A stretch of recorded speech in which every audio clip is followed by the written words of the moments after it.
Antibiyotik kanalına hepiniz hoş geldiniz. Reisçim ve Alpçim hoş geldiniz. Hoş bulduk abi. Bugün sizin için geceleri sabahlara bağladık ve sinemada bugün çok iyi bir film izledik. Project Hail Mary için IMAX'e gittik. Reis'le ve Alp'le beraber gittik. Bu an beni çok duygulandırdı. Çünkü ne zamandır sinemaya gittim çünkü. Evet. Ve böyle bir filme de İlk kez gitmiyorduk. gitmedik mi? İlk kez mi gittik? İlk kez İlk gittik. kez Evet, gittik. ilk kez İlk kez gittik. Şimdi ilk olarak Abi bence ilk bir şunu diyelim. Bence bu filme sinemada gitmeye çalışın. IMAX %100 varsa aynı kesinlikle fikirdeyim. yani. Evet, bu fikri vermek için biraz geç kaldık ama siz gene de çalışın. Evet siz Aynen. yine de 3 hafta çalışın. geçti. Hafta Olsun. Ha, bu hafta da kalır herhalde. Kalır. Aynen çalışın. elinizden geldiğince gidin. Bence uzun zaman kalacaktır zaten. Çünkü ilgi Evet salon doluydu mesela. Salon bugün bile. doluydu. Bayağı iyiydi, mutlu olduk yani. Onun dışında buradan diğer podcastlerimize gidebilirsiniz. Müzik reaksiyonlarımız ve podcastlerimiz var. Like atıp abone olursanız çok seviniriz. Ve yorumlarda aktifliği sağlarsanız daha da çok seviniriz. Lütfen yorumlarınızı belirtin. Şimdi ilk olarak hepimizden bir genel fikir alacağız. Ben genel fikrimi veriyorum. Film gerçekten inanılmaz gözüküyor. Muhteşem gözüküyor. Alp'in dediği gibi mutlaka sinemada gidin. Spoilersız olarak söyleyebileceğim tek şey bu. Zaten senaryo gayet basit mantık ve basit bir matematiğe sahip. O yüzden söyleyebileceğim her şey spoiler olur diyorum spoilersız olarak. Evet abi sizden alalım. Abi ben şöyle bir şey diyeyim farklı olarak. Film bence çok mainstream bazı açılardan. Özellikle kurgusu açısından. Ama buna rağmen kalitesine ödün vermiyor diyeyim. Öyle bir yorum getireyim. 2026'da birçok film izledim şu ana kadar. En iyisi buydu bence ya direkt. 2026'da en iyi çıkan filminin bu olduğunu çok hoşuma gitti. Hadi ya bu Kesin. sene neler çıktı şu ana kadar? Hamlet. Hamlet bu Gerçi- sene mi çıktı? 2025 değil mi? Ama Türkiye'de Şubat'ta vizyona Hı hı. girdi ya. Bu arada 2026 harbiden şu an çok iyi bir seviyede Çok değil. olacak bence ama tabii de. Çok iyi olacak. Odyssey var, Dune var. Evet. Disclosure Endgame var. Day var. Bayağı iyi filmler var. Bence Dizi açısından da onlar da gelecek. evet onların da videolarını çekeceğiz tek tek. Ama Project Hail Mary bence bunun girişiydi. Çok Gerçekten. güzel bir girişti. Evet güzel bir giriş Oscar'dan oldu. sonraki ilk ses getiren filmdi galiba. Evet doğru. Bayağı iyi başladı. Evet abi. Abi bir de şunu ekleyeyim ben. Yani bu filmin fragmanını izledik. Hatta Fıtık'ta konuştuk. Ben Çok hiç kısa. hatırlamıyorum ya. Evet işte ben de hiç hatırlamıyordum ve mutlu oldum bundan. Yani filme hiç bir ön yargı, kalıp yargı hiçbir şey olmadan girdim yani. Hiçbir şey bilmiyordum bile. Bir tek Ryan Gosling'in oynadığını biliyordum. Ben de aynı şekilde. Bir de bir kitap uyarlaması olduğunu biliyordum. Bu kadar Ben kitap yani. uyarlaması olduğunu bile bilmiyordum Ben lan. İşte ben de girmeden önce bir gördüm bir yerden. O kadar yani. Bu arada Hani yönetmeni kim, yazarı kim, Çok müzikleri hızlı kim şeye de yapmış falan bakayım ya. hiç bakmamıştım. Kitabı kaç yılında yazılmış falan da bakalım. 2029. 2009 mu? Şaka yapıyor abi. Amaze. Humor. Humor question. Ne diyordu bir de şeyin... Statement. Statement harika ya. Evet ilk olarak spoilerlı kısma giriyoruz artık. Bence Ryan Gosling. Oğlum 2021 iyiymiş yılında yayınlanmış lan kitap. Bayağı yeni. Oha. Kitabın fotoğrafını Bayağı yakınmış koyayım benim buraya. tahminim.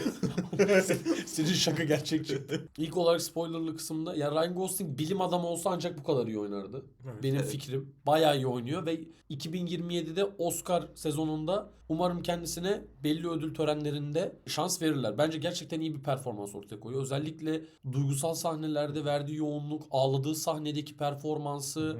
CGI bir karakterle olabildiğince iyi bir bağ kurmuş bence Ryan Evet. Gosling. Bence bu da çok zor bir şey. Süper kahraman filmlerinde bazı oyuncular mesela bu konuda çok büyük sıkıntılar yaşıyor ve izlerken çok yapmacık ve rezalet gözüküyor. Ryan Gosling bunun üstesinden çok iyi gelmiş ve ben kendisini bu filmde çok beğendim. Öncelikle Ben de bunu çok söyleyebilirim. beğendim. Ama Oscar'lık bir oyunculuk muydu? Ona bir şey diyemem. Değil. Kazanır kabul edelim. demiyorum ama Hı hı. kalite Ama çok diyorum. solid yani gerçekten iyiydi. Bir de ben oyunculuğunu ilk başta o uyandıktan sonra komadan o mizahi yönünü falan şeye çok benzettim. Hem de stil olarak da Matthew McConaughey'e falan çok benzettim.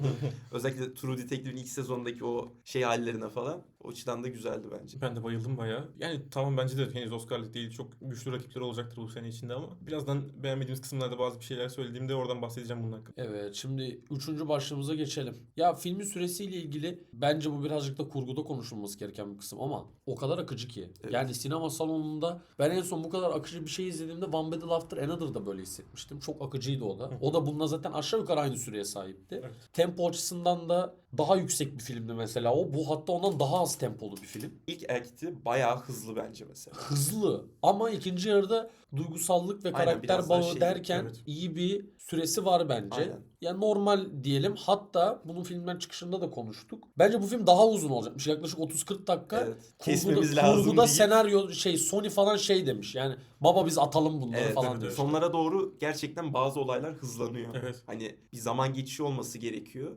Ama onları biraz daha hızlı şey yapıyor toplamak için. O da mecbur yani. Sonuçta 2 saat 36 dakika film. Çok normal. Ya tempoyu zaten söyledim. Tempo Hı hı. bence çok yüksekti. Evet. Tempo ile ilgili bir şey demeyeceğim ekstra üstüne ama bu tip filmlerde bazen temponun bokunu çıkardığında özellikle sci-fi filmlerde çok böyle yüzeyel kalıyor. Hail Mary bence öyle değildi. Hatta tam tersine çok duygusal bir film. Hocam yüzeyelle yüzeyselin farkı nedir? Aynıdır. Aynı mıdır? O zaman yüzeysel midir?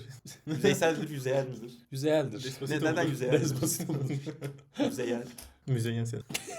Şimdi kurgu çok dinamik olduğu için ve kamera açıları da buna göre hani aktif olduğu için tempoyu da çok iyi toparlıyor. Yani öyle bir etkisi var diyeyim. Ya, tempoda ben bayağı filmin içindeydim. Hatta böyle yani neredeyse sinemada olduğumu falan unuttum. Sadece filmle ben varmışım gibi hissettim bütün seans boyunca. Çok akıcıydı ya. Bunu hissetmenin en büyük sebebi de filmin %80'ini acayip iyi kurgulamışlar. Evet. Sadece son act'te dediğim gibi aşırı hızlı, yani hatta spoilerlı olarak da söyleyeyim. Ryan Gosling'in karakterinin Erit gezegenine giderken ve Erit gezegenine giderken aynı zamanda flashback olarak nasıl fırlatma rampasına bindirildiği kısmı detaylı anlatamamışlar. Ya Sony demiş ki baba bunu böyle verelim. Evet. Detaylı diyalog girmeyelim diye düşünmüş. Çünkü filmin orta kısmında öyle güzel ve basit uzun sahneler var ki çok iyi empati kurabiliyorsun. Mesela Evet. Sandra Hüller'in karakterinin karaoke yapması gibi. Evet. Aynen. Ve filme çok da iyi nefes aldırıyor. O araları çok iyi yedirmişler gerçekten. Evet abi, senaryo. Bence şey de çok iyi olmuş. Şimdi karakter komadan uyanıyor ya Evet. ve olayları yavaş yavaş hatırlıyor. Bize o hissi de çok iyi Çok güzel geçiriyor olmuş. olay.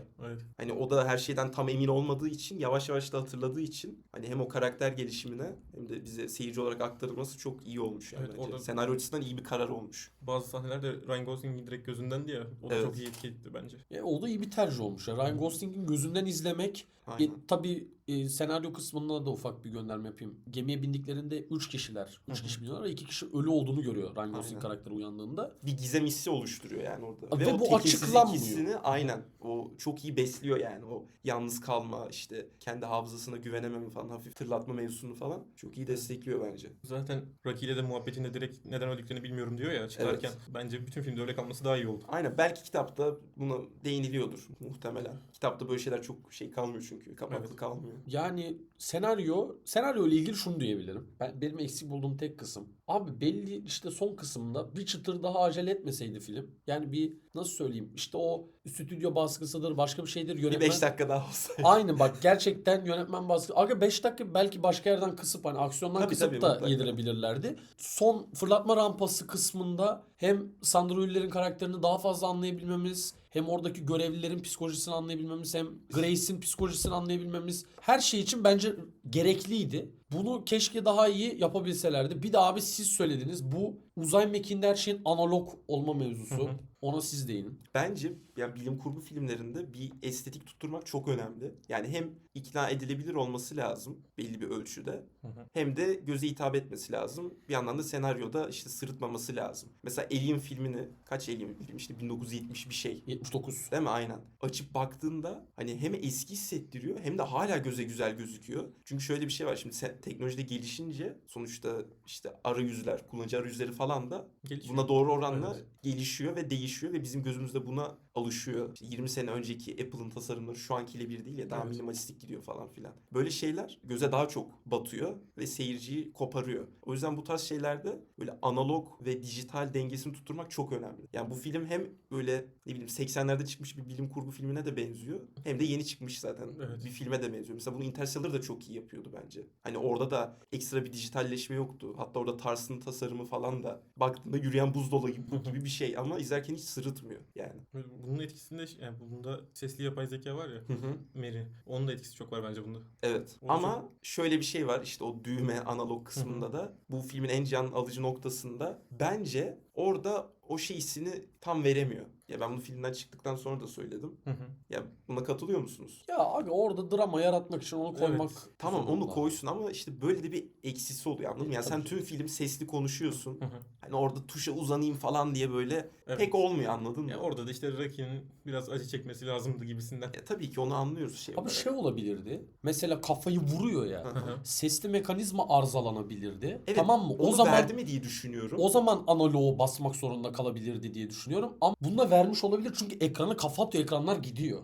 Anladın tam mı? da o Kendi ekrana de kafa bayılıyor atılınca biraz ya. bozulacak bir şey değil İşte yani. ya, Öyle bir şey yok yani. Kendi de bayılıyor biraz orada. Yani adam sonuçta uzanamadıktan sonra bayılıyor. Bayağı bir süre baygın kalıyor. Hani bayılma olayı ayrı ama hani bayılmadan önce Tabii canım bir yani. sesle bir şey olsa Evet. falan o daha makbul olurdu bence. O evrede Rocky'nin konuşabildiğini de düşündüğümüzde Rocky de konuşabilerek şey yapabilirdi sonuçta makineler açıkken. Yani evet. Tabii o da bir ayrı detaydı. Ya da ne bileyim olabilirdi. Hani Rocky sonuçta kendine örebiliyor. Bunu filmin sonunda da gördük. Tam kendi cüssesi kadar bir kapsül örebiliyor ya sonuçta. Evet. Yani orada öyle bir şey de yapıp Uzatabilir. aynen anladın mı? Yani böyle düşününce tabii çok fazla şey Oluyor, çıkıyor. oluyor. Küçük bir detay. Tabii etkiliyor biraz ama Ya tabii. bence okey ya. Bence de okey ya. Senaryonun Ryan Gosling'in Grace'in gözünden izlemek ayrı keyifliydi. O gezegenlere gitmeleri ayrı keyifliydi. Bence senaryodaki en önemli iyi noktalardan biri de şeydi. Bu biyoloji noktalarında ve biyoloji sahnelerinde işte kullandıkları o siyah renkler, işte mikroskop, Aynen. onu böyle damlattığı sahne falan, onun estetiğini çok iyi ayarlamışlar. Gerçekten bir biyolog yapıyormuş gibi izliyorsun. Bu bence çok estetik gözüküyordu filmde. Bayağı da iyiydi yani. Evet. Mikroskobun aktif bir yeri vardı filmde yani. Kesinlikle ve bu seyirci için de önemli. Ya ben mesela şu an tüm şeyler aklımda. Anladın Evet, mı? O evet. işte birbirlerini yeme olayı, işte çoğalma mevzusu vesaire falan çok iyi geçiriyor yani. Hani diyalogda kalmıyor. Evet, o teknik seviyesi yani F1'in teknik seviyesi gibiydi. Bayağı geçiriyor insana. Evet. F1 de dediğin gibi ne kadar teknik bir Evet. filmdi ya. O yarış sahnelerinde Evet abi ben de çok beğenmiştim F1 yani. ama mesela onun da senaryo deliden Evet. diye çok yakın Basit yani. ya. Ama işte o kafayla izleyince o da çok keyifli Aynen. bir film yani. Ben 2 kere izledim onu sinemada. Keyif alıcı. Dediğim gibi sonu daha iyi olabilirdi. Bir de şeyi çok beğendim. Bu Erit gezegenine en son gitti ya. O seçim yaptığı noktada karar verme mekanizmasını iyi işlemişler abi. Yani hani o beni kurtardı, ben onu kurtarayım kısmı gene klişe ya. Bu arada orada ne olsa klişeydi film. Büyük ihtimal dünyaya Evet, da çok riskli dönse, sulardı onlar. Aynen. ölse de, Evet. şey de ölse, Rocky de ölse hepsi klişe gelecekti. Hepsini izledik çünkü. Bir benzerini. Evet. Nerede izledik? Abi işte Martian'da izledik, Interstellar'da izledik, Sunshine izledik, bir sürü şey izledik yani. Hepsinde bir sürü element var bunlardan ki bunun kitabı da 2021'de yazıldığına göre büyük ihtimal hepsinden Aynen. esinlendi. İşte kitap eski olsaydı mesela. Şimdi orada kitapla film ne kadar uyumlu vallahi bilmiyorum, araştırmadım da. Ben de hiç bilmiyorum. Ama mesela bu kadar yeni yazılmış bir kitabın bu kadar klişeye düşmemesi de lazımdı bence. Değil mi? Evet, bence de. Ben içeyim bunu düz ya. Abi Atarız. ne yapıyorsun Allah aşkına? O zaman abi şeyi söyleyeyim. Erit gezegeni demişken. Şimdi en son kendine bir biyosfer bir şey oluşturuyor ya orada. Şeyler aracılığıyla. O Aynen. Eridianlar aracılığıyla. Ben orada hani işte su falan filan varken abi bir acaba insanımsı bir şey mi oluşturacaklar diye düşünmedim değil. Hani bu kadar işte örüp şey yapabiliyorlar ya ve bayağı replika edebildiklerine göre dünyanın o şey kısmını. Belki bir hani insan kolonisi, bir üreme falan gibi olabilir diye düşündüm. Çünkü öyle bir şey olsa ne olacaktı? İşte Grace işte Adem durumuna düşmüş olacaktı. Evet. Abi zaten şeyin ismi Hail Mary falan filan, anladın mı? Hani direkt bir şey arıyorsun, otomatik dini bir gönderme. Öyle bir şey olsa ya da onun bir ipucu verirse hoş olabilirdi bencesi. Ya bana fazla gelirdi o ya. Ya ben filmden çıktığımda en son onu görürsem ne alakaydı bu derdim. Ya hayır, bunu full işlesin değil, hani bir böyle çıtırından belki bir hani böyle what if gibisinden şey olsa belki. Ben 2 tane plot twist bekledim. Birinci plot twist, Ryan Gosling bayıldığında acaba orada ölüp Rocky dünyaya mı gidecek? Birinci beklediğim plot twist, böyle saçma Evet, sapan bir onu şey ben de gelir mi diye Rakiyim. düşündüm. Tarıyorlar değil mi girişte? Direkt ya. Dur, Rocky'yi atmosferde bombalayan Amerika hayvandı. Bu ne lan? Müslüman Müslüman o. Şu Müslüman mı lan? İkinci plot twist unuttum ki. Bu xenon gazı ile ilgili katı falan durumuna düşüyor ya. Aha. Orada hani işte atomik seviyede hani Alpinki kadar detaylı bir evrim senaryosu değil de minimal bir şey işleyecekler mi acaba biyoloji üstüne diye düşündüm. Şeylere girmedi. Yani Arrival kadar felsefi gitmedi Evet film. ya, bak mesela onun iyi dedin. İlk aklımda daha çok bunun üstüne gitti ya. Kalanımda da bunun üstüne biraz daha gitse ben de çok daha mutlu ayrılırdım yani şey olarak. Evet abi, var mı ekleyeceğiniz bir şey? Rocky'ye ne diyorsunuz senaryodaki katkısına? İyiydi. Abi iyiydi ya. Yani zaten duygusal olarak tamam, zaten böyle evcil hayvan var bir şey olunca Çok anladın mı? tatlıydı Abi direkt ya. gözler doluyor zaten. Abi çok Öldü mü ölecek mi falan filan böyle izliyorsun zaten orada. O vedalaşma Aynen. sahneleri falan filan Anladın şöyle mı? şöyle. Çok acayipti güzeldi o orada. ya. Gerçekten Acayipti. güzeldi yani. O ne kadar tatlış ya o kısımlar. Ama ilk başta da hani gerçekten farklı bir varlıkla karşılaştığında böyle yaklaşırsın. Çok Evet. gerçekçiydi o ya. İşte oralar böyle Arrival'ı falan. Orada direkt anlatırsan Arrival aynen, ya. Orada şey direkt olarak. Arrival. O güzel almışlar orayı. Evet. Ya bu sahnelerin etkisini arttıran bir noktada müziklerdi. Daniel Pemberton yapmış Evet. müzikleri gene. Spider-Verse'ün müziklerini yapan. Aynen. Ki Spider-Verse, Across the Spider-Verse bence acayip müziklere sahip. Kesinlikle. Evet. İnanılmaz iyi İnanılmaz iyi. müzikleri var. Hail Mary'nin de müziklerini ben çok beğendim yani. Sahne bazı böyle olup Evet. bir anda sesi kesilen bayıldım böyle onlara sahneler ya. vardı. Böyle ses kesiliyor. Ana bir şey mi olacak derken seni görselin içine atıyordu. Evet. O da bayağı iyi detaydı bence. Bilmiyorum siz ne düşünüyorsunuz tabii de. Kesinlikle. Güzeldi ya. Bu adamın da adını zaten bayağıdır duyuyoruz. Bayağı beğeniyorum ya bu adamı. Bir de Ludwig var işte. Onu da her Baba fırsatta zaten söylüyorum. Zimmer'ı geçti Aynen 30 zaten yaşında. Oscar aldı. Kaç aldı mı bu sene? Aldı değil mi? Aldı. Sinners'la. Yolu açık olsun. İlk Tenet'te duymuştum. O zamandan beri sıkı takipçi. İyi ki Hans Zimmer yapmamış müziklerini demiştim hatta. Öyle diyeyim yani. Ulan iyi ki yapmıyor zaten. Bu daha iyi yapıyor. Evet evet. Evet. Abi şimdi filmin en çok konuşulması gereken Aynen. ve bence filmin en değerli kıldığı nokta Aynen. sinematografi ve görsel efektleri. Benim uzun yıllardır gördüğüm en iyi sci-fi efektleri bu filmde var. Kesinlikle Interstellar'dan sonra rakibi yok. Yani ben çoğu sci-fi filmine sinemada gittim. Hail Mary inanılmaz huzur veriyorlar. Evet. İzlerken ninni gibi geldi ve iyi bir ninni. Böyle izledim. Uyuştum yani. Lan dedim bunları ne yapmışlar yani. Acayip. Phil Lord ve Christopher Miller mıydı? Adamın adı neyse. İkisini de kutlarım, inanılmazdı. Renkler falan harikaydı yani. Herhangi bir senaryo kurgu oyunculuk arkada olmasın. Sadece bu renk sahneleri olsun. Yani oturur izlerim böyle saatlerce. Kesinlikle Çok güzeldi. abi. Bir de olay sadece renklerde de değil. Kullanılan lensler, o işte optik kamera, işte ışığın kırılma açısı, işte aspect ratio'nun değişmesi falan. Bu tarz kullanımlar şeyi çok dinamik kılmış işte hikaye anlatımını. Abi yani. o kamera work işi çok inanılmaz ya. Evet Bak ya. çok saçma bir örnek vereceğim. İşte az önce söyledim. Scream 7'yi izledim. Abi kamera o kadar düz ki ve hani sürekli jump scare'lı bir film izliyorsun ya. Abi hiç etkilenmiyorsun işte. Ve ondan sonra hemen bunu izleyince ulan dedim ne inanılmaz Abi kullanmışlar. evet ya. Mesela Ryan Gosling'in karar verdiği sahnede Grace'in abi kamerayı böyle tutup Evet. tam karar verdiği noktada durdurup tekrardan çevirmeleri falan hani Aynen. ya o da farklı bir anlatım dili ve inanılmaz değerli Evet bence. ve yani hikayede işte bu santrifüj mevzusunun, işte yer çekiminin, aktif kullanımının bu kadar önemli olmasına karşın böyle bir paralellik kurması da çok güzeldi bence. Evet. Bence de. Ve o şeysini de çok iyi veriyor. Aslında uzaydasın ya, bir düz bir yerde değilsin. Yani aktif yer çekimi yok. Evet. Referans alacağın bir yer de yok aslında. Full boşlukta dönüyorsun aslında. O şeysini de çok iyi veriyor. Orada Ryan Gosling de acayip ya. Bir müthiş Yani iş çok yapıyor yani. yabani bir ortam aslında. Rocky'nin gemi de harikaydı. Görsel Evet. olarak içi falan. O Aynen. inanılmazdı o ya. Evet. O Ama orada inanılmazdı. içinde yani şimdi bence şey olmuştur. O Interstellar'da kütüphane sahnesi gelmiştir abi. O tam en içine girdiğinde. Aga evet. O çizgi falan katman Evet. katman. Aga bu daha şeydi ama ya. Karakteristik diyeyim. Ya tabii canım hani oradaki kullanımıyla buradaki şey ayrı yani. Abi iki tane kavram soracağım size.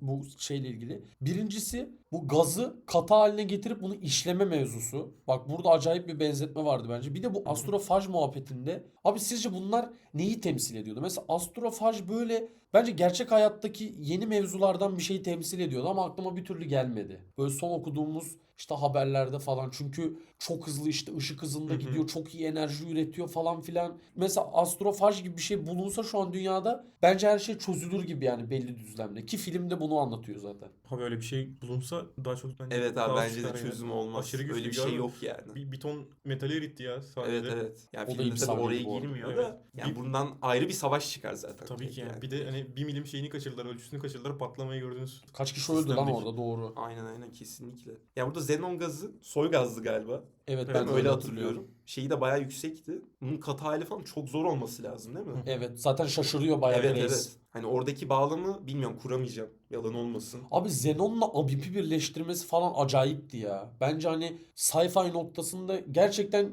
güzel şeyler lan Evet, bunlar evet. yani. Biyoloji işte bir yandan kimya giriyor. Adam orada kafa patlatıyor. Bir yandan şeyi kullanmayı öğrenmeye çalışıyor. Yoruluyor. Gözleri doluyor falan. Yorulmayan bir tür. Onu çok garipsiyor falan. Onu video kayıtta söylüyor. Her şey bence gerçekten olması gerektiği gibiydi. Benim burada tek anlamadığım şey. Bak bu kadar şeyden bahsettik. Tempo, sinematografi ikinize de soracağım bunu. Milletin yani özellikle Twitter'da öyle bir güruh var şu anda. Bu filme sıkıcı demeleri hatta klişe demeleri bence biraz haksızlık abi. Yani herhangi bir sci-fi ile aynı değil bu film. Abi bu filme mümkün değil sıkıcı diyemezsiniz Diyemezsin ya. ya. Özellikle ilk yarısına asla diyemezsiniz. Hatta ben Çok şaşırdım izlerken. Hatta işte videonun başında dedim. Hatta film çok stimüle edici abi. Çat çat geçiyor sahneler, ani zoomlar var vesaireler var. Bu çoğu bence yönetmenin falan beğenmeyeceği de bir şeydir. Tabii. Evet. Anladın mı? İzlemesi, tüketmesi çok daha kolay aslında baktım. Ani sahne geçişleri, şakalar var, bir şeyler var falan. Sürekli gülüyorsun. Bir yandan ağır sahneler yok, görsellik Evet. var. Yani baktığında bundan izlemesi daha kolay bir şey yok yani. Abi buna sıkıcı diyen adam günde 500 tane Reels izliyordur. 2x'de Evet. yani. Sadece o adamlar bunu böyle diyordur. Kurgunun biraz ona göre de yapıldığını düşünüyorum yani. Tabii ki yani. Kesinlikle yani. Ben hiç çıkmadım içinden ya filmin. Evet. Bilmiyorum, bence bu kadar içinden çıkılmayan bir film klişe diye adlandırılamaz ya.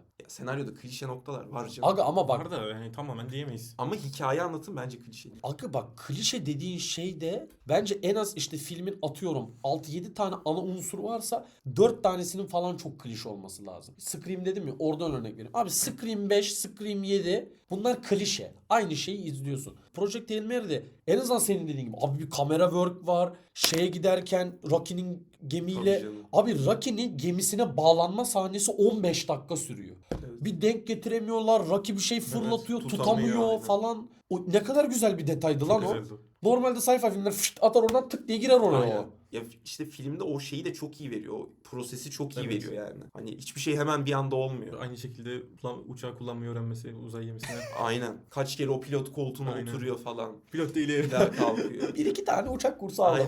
Aynen. Antonov kullan. kullandı. Yalnızca bir iki uçuş kursuna gittim. İyi Antonov'u kullan. Siktir. Evet abi, bütçeden bahsedelim. Bütçesi 200 milyonmuş. Şu anda aktif olarak 250 milyon doları da geçmiş gişe Vallahi olarak. çok mutluydu. Ben Hakkını vermişler ya. Evet. %100 aynı fikirdeyim. Umarım 300'ü 400'ü geçer de Evet. 200 milyon doları nerede kullanmaları gerektiğini Amerikalılar öğrenir abi. Bak, aynı şeyi Top Gun Maverick'te söylemiştim ki onun senaryosu daha klişe ve onu da çok beğeniyorum ben. Bence acayip bir film teknik açıdan o. Bence de. Yani bu da aynı noktada. İzlerken 200 milyon diyorsun ama evet işte bu olmalı 200. Yani uğultulu 80 ama olabilir mi ya? Seks dediğin sandım. Ben de öyle dedim sandım biliyor musun? Ya abi uğultulu'da 2 ev var, 2 at var ya. 2 ev 2 ata 80 gider mi ya? Evet ya. Margot'un elbiseleri ne yapacak? Lan zaten onun şeyi Dune 3'e transfer olmuş sinematografisti. Zaten tek o vardı Aynen. filmde. Yönetmenler Spider-Verse'ü yönetti. Hatta senaryo yazan abi de bayağı bir şey yazmış. Daredevil'ın Netflix'teki dizisini Aynen, yazmış. Goddard. Lost'un Martian'ı da şey yapmış. Aynen. Lost'un birkaç bölümü yönetti. Ben sağlam bir yazar olduğunu düşünüyorum. Bunları yaptıysa biz de bugün keşfettik. Beğenmediğimiz birkaç nokta söylemiştiniz. Bunlara bir değin. Senaryoda beğenmediğim bir şey vardı benim. Bu Ryan Gosling'in yani Dr. Grace'in bir cesaret kavramı vardı kendi içinde yaşadığı. Aslında oraya cesaret gösterip geldiğini düşünüyordu ilk başta hatırlamadığı için. Ama sonrasında hatırladığında görüyordu ki onu uyutup komaya sokup göndermişler. Yani herhangi bir cesaret göstermemiş. Hatta kaçmak istemiş. Yani bunu biraz daha aşabilirlerdi ki kişisel bir diyaloğunu görseydik bence çok daha farklı bir şey yaşatabilirdi sinemada bize. Ben de bu konuda doğru olduğunu düşünüyorum Reis'in yorumunu. Yani evet, haklı diyebilirim. En yavan kelime kullanımı oydu. Filmin özellikle Rocky ile Grace'in ilişkisinde kullandığı diyaloglar, onların iletişimini build yaptığı sahneler, böyle hani yavaş yavaş ilmek ilmek işlediği noktalarda film bayağı iyi gidiyor. Ama bu işte Brave, sen bir hero'sun bilmem ne mevzusu, evet işte o filmin gerçekten klişe olan noktası oydu yani. Evet. Şey diyeyim, ben o konuda katılmıyor olabilirim ya size tam. Yani çünkü şöyle düşününce ya aslında hani cesurluk dediğimiz şey sırf şey değil, işte ben gideceğim ben yaparım falan demesi değil. Bazen işte zorunda kalıp üstüne kaldığın, tam kendi seçimin olmayıp ama zorunda olmana rağmen layıkıyla yapabilmem bence. Ve onu gösteriyor yani. Alevle kalem yazan adam ama. Buraya. Abi Göktuğ abi. Psikolog Göktuğ time burada. Yani korkaklık göstergesi yapmıyor. Geri geliyor şeye gidiyor. Ben yanlış şey yaptık diyor. Hesaplama yaptık diyor. Sızma var diyor. Ölecek diyor acılı bir şekilde. Onun yanına gidiyor abi. Ya evet zaten kazanıyor da. Bence kelime hafifte kalıyor. O Brave kelimesi hatta özel bir fontla yazılıyor bilgisayarda. Biraz Ha, daha evet, böyle şey yapıyor. üstünde durulabilir diye düşündüm ben. Ya birkaç kere geçiyor işte. Ama en son diyor zaten. Yani cesursun diyor. Yani okey bence. Arka tamamlıyor diyorsun. Bence tamamlıyor abi ya. Bilmiyorum, ben saygı duyuyorum bu yoruma ama ben bir çıtır reise daha yakınım ya bu konuda. Ben öyle düşünüyorum abi, bilmiyorum. Yorumlarımızı alalım. İkinizden de ikişer cümle. Filmin mesajı neydi abi sizce? Bence filmin mesajı abi hayattaki amacınızı bulun. Bu kadar. Buydu yani. Valla bence filmin kaç tane güzel mesajı vardı. Ya ben şeyi düşündüm izlerken. Hani yalnız kalma teması ve hissiyatı. Çünkü baktığında şey bambaşka bir kaya yani, anladın mı? Ama ona rağmen onunla iletişim kurmayı öğreniyor. Evet. Onunla beraber yaşamayı öğreniyor. Farklılıkları olmasına rağmen. Ve en son o gezegende kalmayı tercih ediyor. Ve yeni öğrencileri o türden oluyor yani. Eridin oluyor. Bence bu çok önemli bir mesaj yani. yani. Bence de. Hani direkt kendi türünü reddediyor, anladın mı? Öyle bir mevzu var. Ha biraz zorunluluktan tabii ki de ediyor. Ama en son hani şey diyorlar ya, işte yakıtımız hazır, ayarlıyorlar bir şeyler falan. Yine bir düşünüyor. Bence bu çok önemli bir şey, mesaj o Bence de. açıdan. Evet, Reis'in aklına gelen yeni fikrimiz. Filme sinema mı sinameki mi? Gayet orijinal bir fikir. Kendisi kutlarım. Ben sinema diyorum abi. Ve puanımı da 8,5 olarak veriyorum. Ha ben de sinema diyorum. Bence de 8,5. Ya IMDb'den 9 verdik ama 8,5 çok iyi bir puan bence. Bence de. Çok temiz bir puan. Sinemadır. Statement. Amazing. Ben question değil. Benim için direkt 9 ya. Temiz bir film. Temiz Çok bir güzel. film abi, evet. Arkadaşlar bizi izlemeye devam edin. Yorumlarınızı beğendiyseniz, eksik bıraktığımızı düşündüğünüz bir nokta varsa bize yorumlarda yazın. Senaryosundan teknik kısmına çoğu şeyi konuşmaya çalıştık. İzlediğiniz için teşekkür ederiz. Alpçim ve Reis'cim ağzınıza sağlık diyoruz. Senin de. Biz kaçıyoruz. Yeni videolarımız gelecek ve bu hafta bayağı video gelecek. Biz kaçtık.